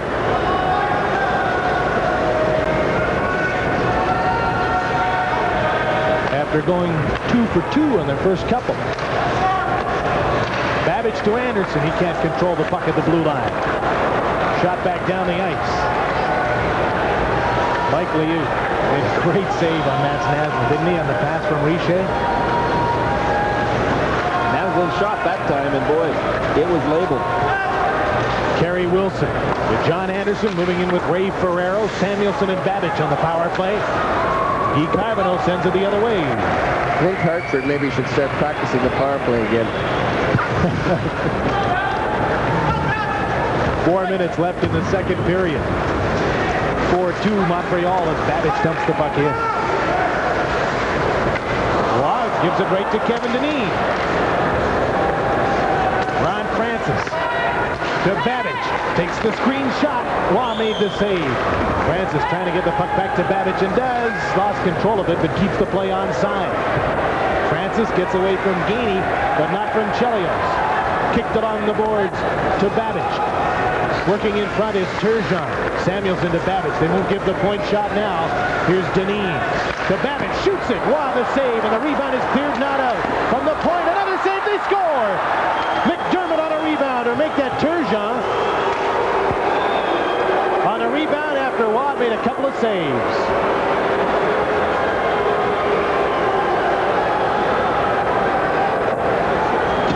There's the shot from the point. I think it was Ferraro, wasn't it? 26, not 16. Park just to the left of Patrick Waugh was Ferraro. Here comes the shot from the point. Babbage lets it go. He doesn't even take time to set it up. Francis tried to take a stab at it. Here comes the shot again. Now Samuelson this time shoots. Another rebound comes up. This time Ferraro parks right on the corner. Robinson had Francis, but no one, of course, had Ferraro. He was able to put it home. It was a shooting gallery down there, but the thing was, Waugh kept giving up rebounds. 13th of the season for Ray Ferraro. And a one-goal hockey game once again. Montreal 4 and Hartford 3. Cote gets the assist at 16:38. A power play goal, the third power play goal of the night for the Whalers. Every goal they've scored has been with a man advantage. This from a struggling power play. Well, if Tex Evans wants an example of how you score in the power play, then just say the word shoot. And boy, the Whalers sure did that.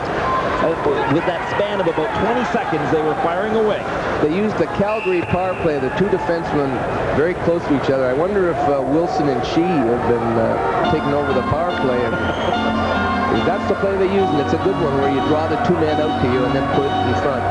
Ron looked a little disgusted there as he made the signal for Naslund and his line to come on out onto the ice.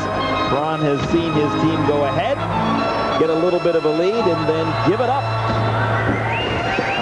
Nyland's sweater in the stands. It'll take a while before they forget Chris Nyland. Nyland said he's not going to burn any bridges. Who knows? He may end up back here. He said maybe as the general manager. He wanted to be the mayor of Boston at one point in time. Now he wants to come back and be the general manager of the Canadiens. I'm sure Serge Savard will be glad to hear that. But can you imagine how much they're going to love him in the Garden? I mean, they loved Big Nick. And think what they're going to do with Big Chris. Rangers are a lot tougher team than they started the season as. Joe Patterson there now.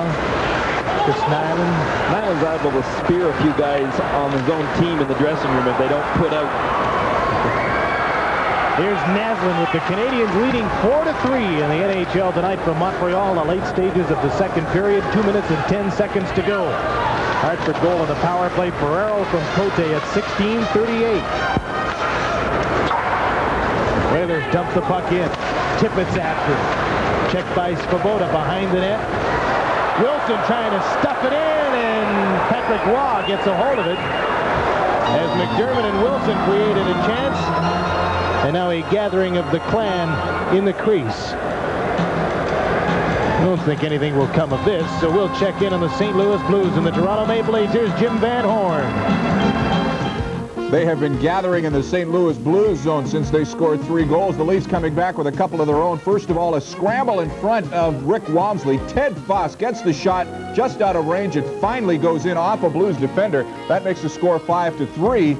Toronto trailing by 2, and then just a couple of minutes later, they get one more to make it even close. It's a strange one for the Leafs. Lehman with the shot off the glass right out in front to Wendell Clark. He's there opportunistically with his 11th of the season. Makes it 5-4. Blues leading Toronto late second period of play.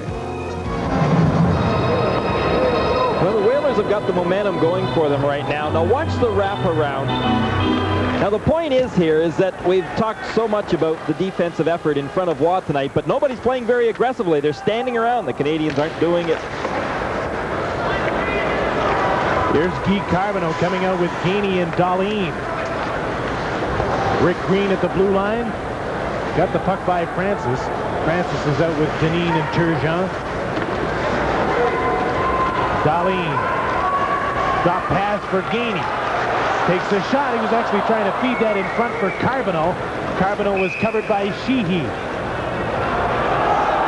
Liu was hurt. They stopped the play. He had Sheehy and Carbonneau come right in on top of him as Gainey moved the puck in front. I wonder whether or not he was cut. He was making reference just to the top of his pad. You see when he went down, he had Carbonneau and Sheehy right to his left, kind of knocked him off balance. It was his right leg somehow just below the top of his pad. Obviously not too serious. Well, Naslund was taken into the net, and I think the slight collision there. But one thing that Tex Evans should be telling his team now in the last minute of this period is don't take a penalty. Because I think Terry Gregson would just love to even things up right now with Hartford having 3 power play goals. I think that was a Liut stall right now, just to give his team a little bit of a breather in an important last minute. Could have been. With the big line on the ice, Turgeon wound up to take a shot and had the puck poked away by Robinson. Last minute of play in the second period. Kevin Dineen, Duran Francis feeds it back in front. Dahlin is there to sweep the puck away. Guy Carbonneau at center, leading a 3-on-2 rush. A deflected pass, and Dahlin chases after it. He'll have no part of beating Sheehy to the puck. Gainey trying to center. Liut knocked the puck away. Green to Dahlin. Gainey back to the point. Robinson's shot hit Gainey, and Dineen will come out on the right side. Green racing back to try and cut him off. Robinson's already there. There's a pass for Carson, just didn't quite connect with 20 seconds to go in the period. Here's Dineen all over the ice again, and he runs over Carbonneau, and now Dineen will get a penalty. Carbonneau pushes him. Dineen's willing, but the linesmen are there. Well, Dineen has been full of vinegar tonight. I'll tell you, he is itching to go at every opportunity. Intensity just oozing out of his ears. He takes the body here on Carbonneau. Takes a little bit more than the body. I think he gets that right forearm right to Carbonneau. It was a bad penalty. 20 seconds, 17 seconds to go in the period, and Hartford back in the game, and now they got to play the first 2 minutes shorthanded. Let Canadians score now, so that isn't the time to be throwing elbows and settling old scores. Elbowing call against Dineen in 1943. And the Canadians go to a power play late in the second period with a 4-3 lead. What you don't like about this, even if the Canadians don't score, it gives them the opportunity to start the third period with lots of momentum, the upper hand, and Hartford's got to defend. In a period they would otherwise, coming out down 4-3, might come charging out of the gate. Dineen also gets a roughing penalty, gets the double minor, and Carbonneau takes a roughing minor as well.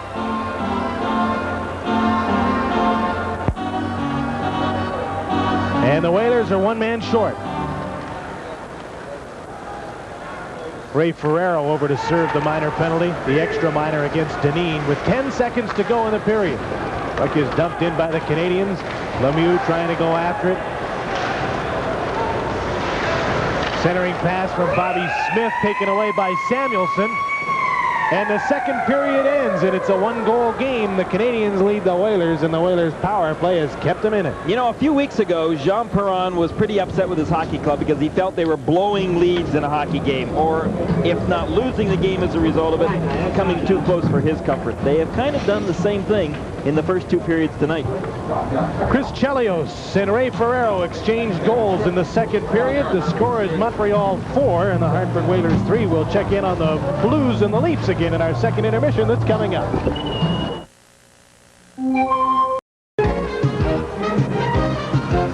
Welcome back to the Forum in Montreal for the third period of this Adams Division battle between the Canadians and the Whalers. There's our win second period summary. Wins Canada's premier automotive additive. Chelios scored as he switched hands and shot left-handed. An unassisted goal deflected in by a defenseman for Hartford at 4:14. And the Whalers scored their third power play goal of the night. They've now given the assist on Ferrero's 13th to Samuelson, who now has assists in 7 consecutive games. The shots on goal in the second period were 9-6 in favor of Hartford. They're 20-18 in favor of Montreal. Overall, the goaltenders are Mike Liut and Patrick Roy. And the referee is Terry Gregson, who's had a relatively tame game to call tonight. 36 minutes in penalties, 19 to Montreal and 17 to Hartford. Well, men, in the first intermission, and when we came back, we were talking about the trade of Chris Nyland to New York. What about this trade that the Whalers made 14 games ago? Kerry Wilson and Neil Sheehy coming over for Calgary, giving up another first-round draft pick, and Dana Merzen. What do you think of the deal? Well, I know that Jack Evans felt, and Emil Francis, that big center icemen are hard to come by, and they got one in Kerry Wilson. On the other hand, I think this hockey club needs some character. And in getting Neil Sheehy, I think they got a quality defenseman that has got lots of character. Well, Emil, certainly, there was no gamble on Hartford's part. They knew what they were getting, two pretty good players. A little bit of a gamble on Fletcher's part. He's getting Dana Merzen, a player who's never really been in shape. They say he's lacked drive. But I know Calgary figured that with Merzen coming home and the fact that they're going to work him like a dog all summer, that he's going to turn into a great player, and it could be a good trade for both teams. Time will tell. The third period is underway here, and Kevin Dineen is in the penalty box, so the Whalers are shorthanded. Dineen was penalized at 19:43 of the second period for elbowing. So the Canadians are on a power play. They're 0 for 3. This is their 4th power play of the night. Stéphane Richer reached for a pass and couldn't get it. Here's Bobby Smith to Richer on the point. Didn't shoot. Now to Chelios. He can't control the puck. Now he gets a hold of it outside the 4-man box. Lemieux is the player in front of the net. Asplund moves into the slot. Bobby Smith to Chelios. Screen shot blocked by Quenneville. Quenneville trying to get the puck and can't. He gave it back to Naslund. 40 seconds left in the penalty. Chelios from the point. Shoots wide of the net. Richer in behind the goal it goes. Bobby Smith out front. Naslund shot and Liut blocked it. Anticipated the play well and just stood up. Nowhere for Naslund to put it. Liut looked so shaky early in the game. He's back in his crease, and now all of a sudden he's got his confidence and he's playing very well. Team was a little shaky in front of him in the first period as well. Took them a while to get their legs.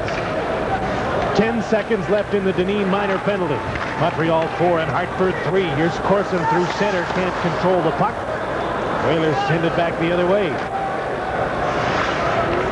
Dineen will stay in the box with Carbonneau to serve their roughing minors. Ray Ferrero was serving the minor penalty for elbowing, and he's back on the ice now. The Whalers The best penalty-killing unit in the league has been perfect tonight. Montreal's 0 for 4 on the power play.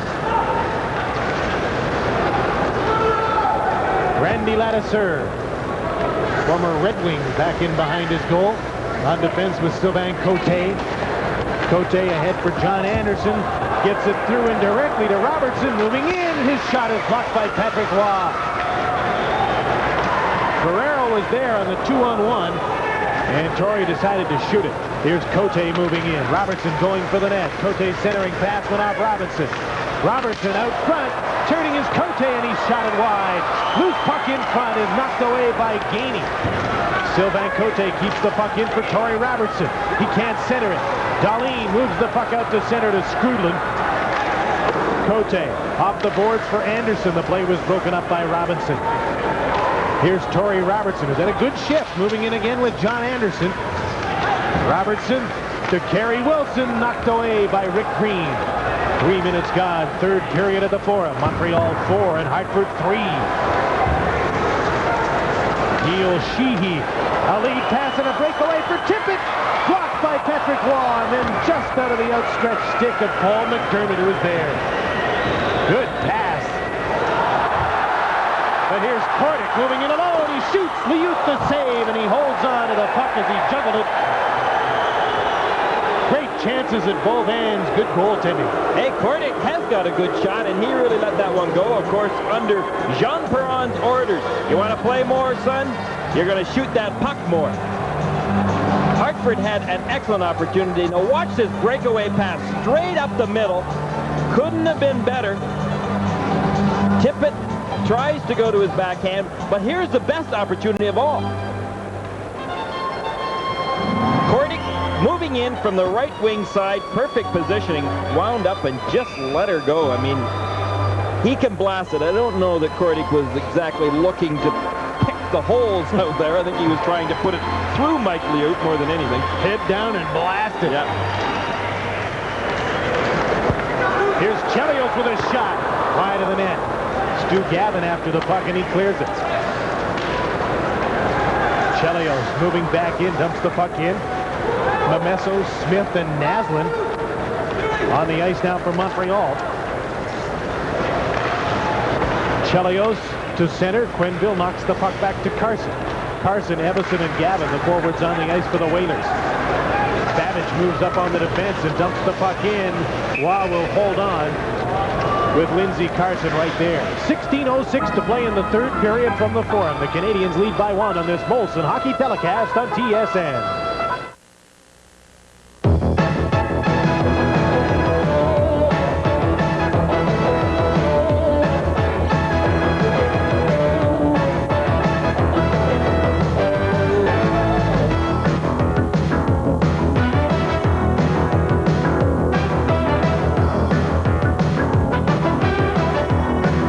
The NFL, the NHL, to the 1988 Winter Olympics. With TSN, now you've got it all. Canadians had opened up a 3-0 lead in this game. They were up 3-2 after 1, 4-3 after 2, and that's the way it stands in the third period.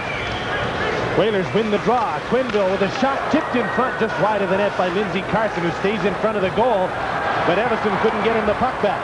Svoboda at center to Mats Naslin, trying to go through a hole. Gets the puck to Svoboda, who's checked by Gavin. Naslin to Momesso. Off the boards for Bobby Smith, broken up by Joel Quenneville. Now Chelios for the Canadians, flips the puck back in. Dave Babbage for Stu Gavin, and he'll dump the puck in. Whalers changing on the fly. Mats Naslin on his off wing, playing the right side with Bobby Smith and Sergio Momesso. Now he's going off on a line change as Deneen dumps the puck in. Deneen, Francis, and Turgeon up for the Whalers. Sylvain Cote back after the puck. Kordic, Lemieux, Richer, and Chelios have scored for Montreal. Turgeon with a pair and Francis for the Whalers. And Hartford's called for icing. I don't want to belabor the points, but getting back to the adversity thing. Now, Roger, do you think, I know I don't like being criticized, and I didn't as a coach either, but don't you think that criticism, whether it's players to coach, coach to players, something like that is good for a team at this point in time in the season? I know. I always figured you're best to have a miserable trainer, and then all the players hate the trainer, and then it's better him than you. Well, you know, you got to the Stanley Cup Finals with some adversity. You used the referee in your towel waving incident, but it definitely sparked your hockey club and got them going. Didn't it? Yeah, it cost him a pile of dough, too. He never paid it. I think that was a $10,000 fine, but it never quite came up. Randy Ladouceur carries the puck through center for the Whalers. Francis goes for the net. Ladouceur tries to stuff it in and almost did. How did he get that much room to go all the way up the ice and then almost stuff it? Wasn't rushed, was he? Not much hitting in this game tonight. Guys aren't really taking the body out there at all. Here's Bob Gainey to Guy Carbonneau. High in the slot, tried to leave the puck for Dahlin. Now he gets it to Robinson. Dahlin turned and Cote knocks the puck away. Out at center. Naslin tipped the puck right to Francis. Moving in with Denis on Francis. Checked by Robinson. Naslin turns in the corner. Robinson's pass is behind Richer and goes the length of the ice. The Ute will play it with Richer coming in first. Samuelson to Gavin. Moving in with Evison and Carson right in front. Waugh made the save on Lindsey Carson. Good play by the Whalers. Almost tied it up. They're down 4-3. Evison out in front for Gavin. The pass doesn't get through. Gavin bumps Chelios. Clearing pass doesn't get out. Here's Gavin with Carson in front. Gavin holds on and then tried to pass and it was blocked by Svoboda. Gavin again. Good work behind the net. Trying to center. Carson. Evison's alone in front. Carson centering pass knocked away by Svoboda. Whalers are all over Montreal. Finally, Chelios carries the puck out. Chelios with Richer rushing up with him. Richer with Lemieux in front. Can't get the pass in front of the goal. 13 minutes to go in the third period. Montreal 4, Hartford 3. Lemieux turns and swats the puck. Samuelson knocked it down and pushes the puck ahead for Stu Gavin. He's at the end of a long shift and will go to the bench on a line change as he dumps the puck in. Rick Green gets around Dave Tippett at center. Loses the puck over the line, but gave Quenneville a pretty good shot. Here's Smith with Naslin in front to Robinson. Bobby Smith. Sharp angled shot off the board. Green from the left point keeps it in. Smith trying to put it out front. And it goes to Kerry Wilson. Wilson at center for Tippett with McDermott moving in over the line.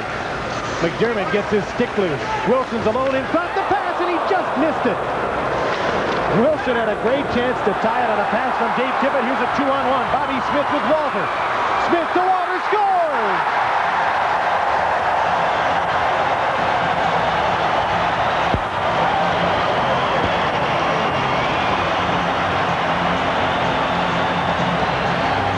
Nice give and go. Excellent passing. Bobby Smith, he's got his head up all the way. He fakes the shot, walks around, and then just feeds it over to Ryan Walter. You see Walter? Walter, who was a left-hand shot, was coming down the right wing side, so he timed it perfectly. You can't create a goal like this unless your timing is perfect. Walters and Smith was. Walter picks up the pass right at the last second and just hammered it home before Liuk could move to his left. Just when you thought Hartford was going to tie this up and was carrying the play, the Canadians take a 2-goal lead.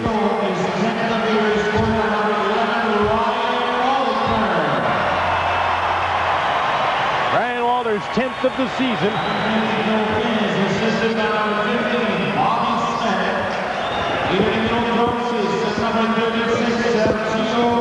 Mamesso and Smith draw assists on Walter's goal at 7:56, and it's 5-3 Canadians.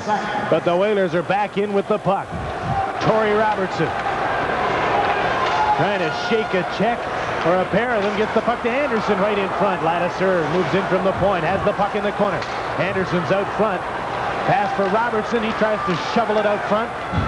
Ray Ferrero checked by Svoboda. Cote moves in.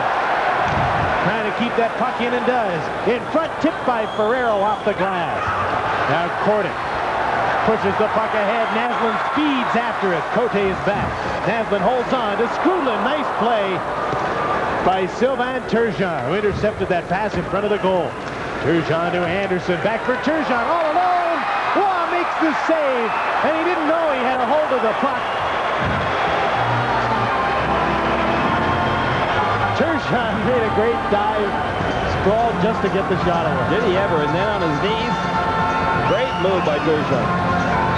Solid action. 11:04 to play in the third period. The Canadians lead the Oilers 5-3 on this Molson hockey telecast. Witness the dawn of a new dynasty. Introducing the 1988 Chrysler Dynasty, a celebration of style and value in an all-new family sedan, featuring 6-passenger comfort, advanced front-wheel drive technology, available V6 power and anti-lock brakes, 7/115 protection, and a price that makes it all possible. The all-new Chrysler Dynasty, within reach, without equal. Turgeon's flying right now, and the Canadians, Perron's got to be frustrated. You get a lead, and all of a sudden you let Hartford right back in the game. They've got the momentum. Turgeon on his knees looking for that rebound. Ferraro went right to the post again with a little bit of help. Whalers have the puck off the draw. Turgeon's shot is just wide on the pass from Sheehy. Another chance he scores, but the play is washed out. The goal is obviously off its magnet. The whistle may have gone, but amidst the noise, it was impossible to hear. Well, I think they may be arguing that Larry Robinson pushed the net off of its post. Hartford right now really taking it all of a sudden to the Montreal Canadiens. The Canadiens, once they scored that 5th goal, they just let up. They're not hitting. They're standing back and just allowing the Hartford Whalers to come at them. And Perron is seeing it happen all over again. Watch this play. Now, Waugh is trying to get back into his net. It's lucky that that was wide. No, it wasn't Robinson. It was Ronnie Francis that took the net off of its moorings. And by that time, the whistle had already blown. Whalers have held a 7-3 margin in shots in the third period, but Montreal has the only goal. Ryan Walter at 7:56 to make it 5-3. Turgeon, Ferrero, and Francis have scored tonight for Hartford. Here's Rick Green, number 5, gets around Francis in over the line with Darlene trailing. Green shovels the puck in front, and it's knocked right back to the corner. Darlene, Carbonneau is out front. Gainey playing back with Green in deep. Green back to Gainey. Weak shot, and Liut kicks the puck to the corner. Now Deneen gets the puck out to center. Tried to get away on a 2-on-1, but it was turned back. Carbonneau with a shot. Sheehy blocked it. Carbonneau broke his stick on the play. Less than 10 minutes to play, third period. Here's Turgeon trying to split the defense, and he lost the puck. Shane Corson picks up the puck. The Whalers are changing on the fly as Corson moves up with Naslin and Richer. Naslin tried to feed Robinson, but was held up by Joel Quenneville. Quenneville, number 3, back in his own zone. Dave Babbage. Richer on top of him, and Babbage dumps the puck in and retreats. Here's Bobby Smith moving up with Richer and Naslin. Smith gets around Quenneville, tried to set up Naslin, and Liut holds on. Bobby Smith made a pretty play. Well, immediately following this hockey telecast tonight, Pat Marsden comes along. And it's your call with Pat's guest tonight, Steve Podborski. Talk about the Crazy Canucks, the new Crazy Canucks, the downhill team on its way to the Calgary Olympics. Steve Podborski with Pat Marsden, and they'll accept your calls collect after this game.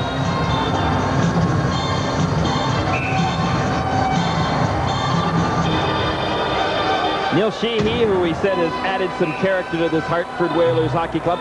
You know, this number 0 has really thrown the NHL off. Apparently in the NHL computers in head office, Neil Sheehy, 0 means -2. So every single game, Neil Sheehy starts off the game -2. Not exactly a number that has been too popular in the NHL over the years. 9:16 to go in the third. Told you that plus and minus was no good. Yeah, sure you did, Raj. Lemieux is crunched on the boards. Mamesso to Lemieux. Out front is Skrudlin, and the pass is just by him. Here's Stu Gavin at center. Skrudlin checking him from behind. Chelios to Svoboda. Kerry Wilson into forecheck. Off the board. Skrudlin couldn't get the puck out, but Lemieux does. Now has to turn around to take the pass, and he can't hold on. Kerry Wilson out with McDermott and Lindsey Carson on the left wing. Carson going in, side to center. Waugh knocked the puck away. Ladouceur moves in, keeps the puck in. Kerry Wilson, no one to pass to. Tried to get it through to McDermott coming off the board. Then it didn't get through. Back the other way. Here's Mamesso. Just Skrudlin. There's a back pass that didn't look as good as the one Kordic scored on in the first, and the Whalers turn it around. Tippett with McDermott. Dave Tippett feeds the front of the net. Too far for McDermott. Claude Lemieux to Brian Skrudlin. A pass off a skate at center. Moving in is Kerry Wilson. McDermott takes the shot over top of the net. Kerry Wilson to the point. Neil Sheehy shoots into a crowd. They score!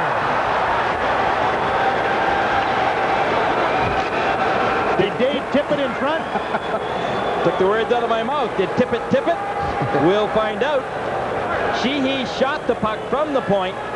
Again, those shots from the point create an awful lot of opportunities. It definitely changed direction, and it definitely was number 15, Tippett, that deflected that puck. Sheehy with the shot, and Tippett not covered in front. Just deflected that one right by Waugh. You know, Canadians are kind of panicky tonight in this third period. They're not, usually they play very well with the lead. And, you know, over the years, they've been such a great defensive club, and you kind of expect it. And you don't expect them to be running around like this in what was a 5-3 game. They were rushing. I mean, they weren't trying to defend the lead at all. And they didn't play with a great deal of intensity, nor are they right now. It's a one-goal game as the Whalers keep battling back. They're down 5-4. Tippett's 10th. Sheehy and Wilson draw the assist at 11:58. That's Neil Sheehy's first point as a Whaler. 58 seconds. Maybe he'll get a real number now. Sheehy to center. Checked by Gainey. Carbonneau back as well. Whalers now hold the edge in shots on goal in the game, 27-25. Gainey dumps the puck in and heads for the bench on a Montreal line change. Out of his own zone comes Ulf Samuelsson. Turgeon dumps the puck in. Ferrero is there after it. Waugh couldn't stop it back of the net. Ferrero waiting for mates to get off the bench and join him. The Whalers went on a line change. There was no one for him to pass the puck to out of the corner. Walter takes the puck to Naslin in over the blue line for Montreal. Back on the point, Svoboda. Open side, Chelios shoots. Blocked by Lindsey Carson. Now Bobby Smith goes after it and can't get the puck. 6.5 minutes to go in the third. Montreal by 1, 5-4. Dean Emerson, number 12, moves up. Svoboda broke up the play. Smith gets the puck. Babbage pinching in and forces Smith to shoot the puck to center. Andy Ladouceur to Robertson, and he dumps the puck in. Whalers controlling the play, getting the best chances. Ladouceur takes a shot. That one was tipped wide of the net. Sylvain Cote kept the puck in. Walter tried to clear it. Now Bobby Smith does get it out at center, and it's dumped right back in. But there's a delayed offside called against the Whalers with 5:54 to go in the third. You know, I don't want to make this the Neil Sheehy show, but we haven't told the viewers out there why he's wearing number 0. I mean, we've had all the jokes out there tonight, but there's a reason why he's wearing number 0. It all started back in Moncton when the trainer for the Moncton team in the American Hockey League asked him, came in with his sweater and said, how'd you like to wear this one? He thought that was a great idea, and Terry Crisp, who was the coach, came in and was just exuberant about the fact that he was going to wear number 0. He said, you're my kind of guy. I really like it. Wearing number 0. Way to go, Neil, baby. So he thought he'd try it again. Besides that, his former numbers 5 that he wore in Calgary and 15 that he wore with the Harvard Crimson were already taken. Here's a puck shot into the Montreal bench. So what did you think of the addition to the Canadian Olympic team and Jim Poplinski today? Tim Waters, of course, and Steve Tambellini will join them as well, but Poplinski's a big addition from the Calgary Flames. I think they wanted his leadership. You know, he's a great guy, and he's a great guy in the dressing room, and he's a tough man out in the ice. He can play any forward position. And I think Dave King was looking for that extra leader. And, you know, when the players see a veteran like Poplinski working as hard as he'll work, it'll inspire everybody, and I'm sure that that's what they're looking for. I think it was a great choice. Great opportunity for Jim. Wish he and Dave King and the rest of that team all the best. Pretty big sacrifice by the Calgary Flames going on an 11-game road trip. Emil Francis said they could have given him to me for a few games. Yeah. Poplinski's only played 2 international games as a pro, both with Calgary against touring Soviet sides, but he'll adapt. Here the Whalers are down by 1. Shot towards the goal was steered aside by Patrick Roy. Out at center now, Skrudlin with a pass that was behind Richer. 5:13 to play in the third period. The Whalers pressing down by 1, 5-4. Cote flips the puck in. Paul McDermott in first after. Larry Robinson can't clear it. Francis in front of the net to Turgeon. Can't get a good shot away, and it's off the side of the net. When he does, flip a weak one towards the goal. Sheehy back in his own zone. Collects the puck, turns it around quickly, and has it poked away by Richer. Turgeon, Deneen, and Francis have seen a lot of ice time, and here's Deneen with the puck in front, can't stuff it in. Francis battles for the loose puck. Sheehy gets it in the corner. In behind the goal is Deneen. Francis knocked away to the corner. Canadians are really on the ropes. Here's Samuelson, takes the shot, wow, the save. And that looked like it might just go through the old 5-hole. Whalers are all over the half to trail by 1, 5-4 on this Molson hockey telecast from Montreal. Favorite topic, plus minus. Jim, you give me all the negative players in the NHL right now, and if you're a negative player, that's supposed to be really bad, and I'll bet you we could win the Stanley Cup. Yeah, I think so. Off this faceoff, Babbage takes a shot. Off a skate. Whalers in pressing again. Gavin trying to get the puck loose. Lindsey Carson is there, so is Dean Evison. The Canadians come up with a puck. Naslund couldn't get it to Lemieux, and the Whalers bring it right back in. Lindsey Carson moving in with Evison. The pass off the base of the post. Maybe Waugh got a skate over there. Here they are again. Carson missed. Gavin shoots. Blocked by Waugh. Gavin again. Another save by Patrick Waugh. Evison right in front. Bobby Smith is there to get the puck this time. Here come the Canadians finally out of their own zone.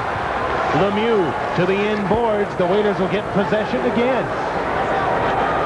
I know Svoboda and Chelios are great defensemen, but somebody better teach them how to take the body out there tonight in front of their goaltender. Gavin to Tippett, hooked from behind by Robinson, and he couldn't shoot. Shots on goal in the third are 15-5 Whalers. Kerry Wilson turning away from Bobby Smith. McDermott's in front, centering pass, and it got by Dave Tippett, who was tied up. Cote keeps the puck in for Tippett. He has to go after it. Robinson to Lemieux, not out at the blue line. Ladouceur keeps it in again. And it was outside the line, says Wayne Bonney. He'll get some argument from Ladouceur, but calls the play offside. Well, the Whalers just keep putting that pressure on, and meanwhile, they aren't getting a great deal of resistance from the Canadians. They've got that 5-4 lead right now, but this is a typical Canadian style of defending their lead. They would usually play tight, good positional, and aggressive hockey. And you can see that between Evison and Carson, and then Gavin, that line has really, you know, had some good opportunities out there tonight. They just haven't had much ability to finish off. Well, here's Turgeon again, and they were so happy to see him score because all of a sudden he's like a new player out there. He's hustling, back-checking, working, and he's the guy that could tie this up. Here's Turgeon with the puck. Francis out in front, centering pass into the glove of Patrick Waugh as Dineen goes down with Svoboda in front of the goal. 2:48 is the time remaining. I think Dineen got hauled down. There's Ron Francis. He's one of those minus hockey players. He may be leading the Hartford Whalers right now in scoring, but he's -9. So I'll take him on my team.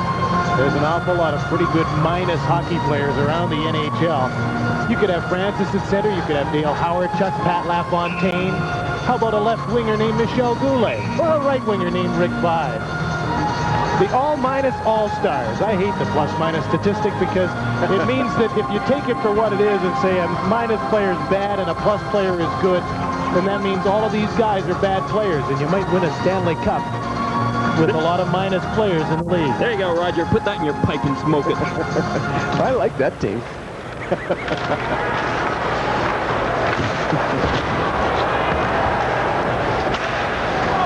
The only way you and I'll ever coach again is on paper. 2:35 left here. Whalers -1 to the Canadians in the statistic that really counts. Sheehy's played a lot and has played well, and he has the puck.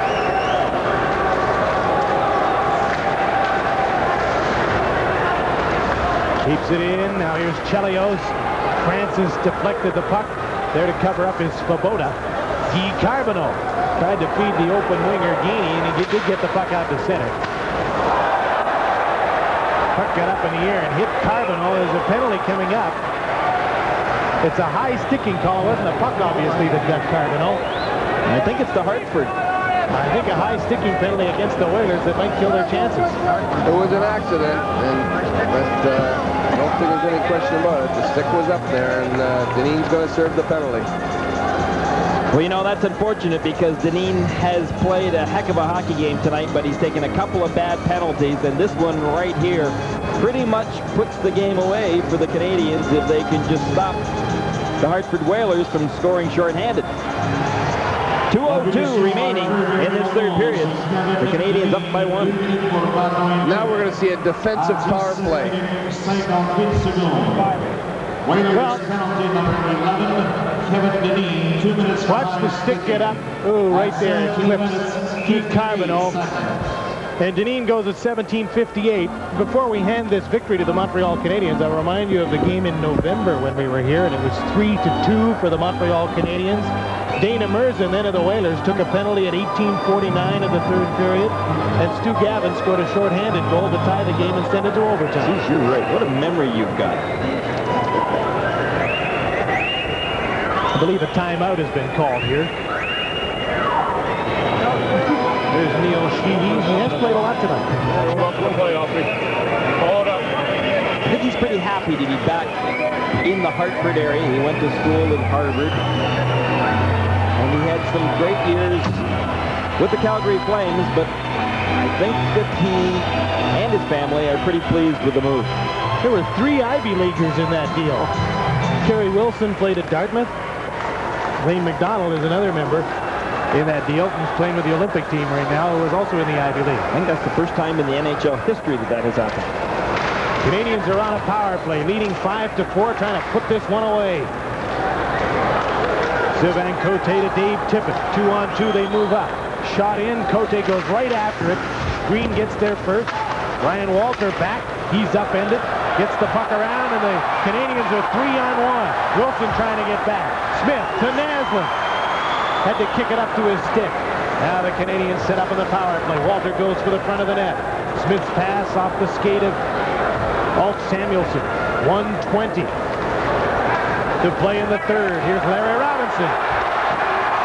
Shot by Smith and stopped by Liu. 1:10 to play in the third. Naslund to Green. In front, deflected by Robinson wide. Robinson. Last minute of play in the third. Regulation time 5-4 Canadians. Hartford shorthanded. Robinson to Green. Shoots. Blocked by Liu, and he'll hold on. with 50 seconds to go. I was kind of surprised that Robinson was moving in as much as he was, and he didn't really show much hustle to get back. He just let Naslund cover up for him back in the blue line. They may have a one-goal lead, but Hartford, when they had their opportunity, were pretty aggressive in the Canadiens' end zone as far as their forechecking goes. It's a tough ending for the Whalers because I didn't think they would have the stamina to come back in this third period, and they've really showed a lot of character and dominated most of the period.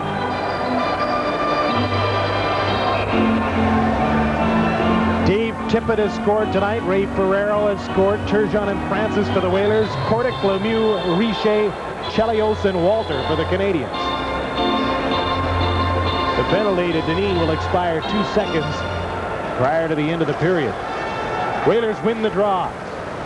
They're right up on offense. Gavin is out at center. Francis is already out there. Even though they're shorthanded, they're going all out. And here comes Babbage in with Gavin. Stu Gavin lost control of the puck.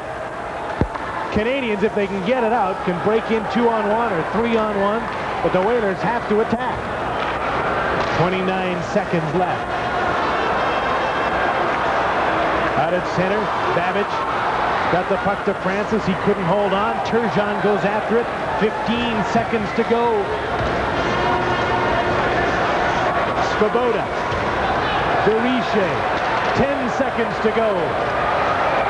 Carbonneau for Dahlin. 5 seconds left. A big divisional game. And Turgeon shoots it as the horn sounds, and despite a great comeback in the third, the Whalers fall short, and the Canadiens hold on by the skin of their teeth to win 5-4. Well, give the Canadiens the applause for the 2 points, but don't take anything away from the Hartford Whalers in this game tonight. They really fought back and had the Canadiens on the ropes, and who knows what would have happened had Dineen not had to spend the last 2 minutes in the penalty box. Shots on goal in the game were 33-27 in favor of the Hartford Whalers, and they really took over in the third period, but they fell short. They'll play another game on Wednesday night in Hartford, but this one is won by the Canadiens. 5-4 over the Whalers from Montreal. Choisi par M. Yvon Pedneau du Journal de Montréal. Ladies and gentlemen, recognize also three stars. As selected by Mr. Yvon Pedneau from le Journal de Montréal. La première étoile, the first star, Chris Chelios.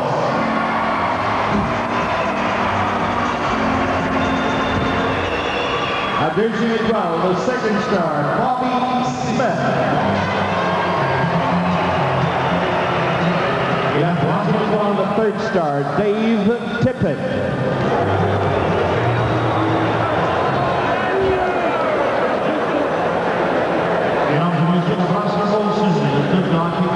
Once again, the three stars of this 5-4 Montreal win over the Hartford Whalers. Chris Chelios had a goal and 2 assists. The first star of the game. Bobby Smith had a pair of assists that was strong for the Canadiens. And Dave Tippett played a strong checking game and scored a goal in the third period to get the Whalers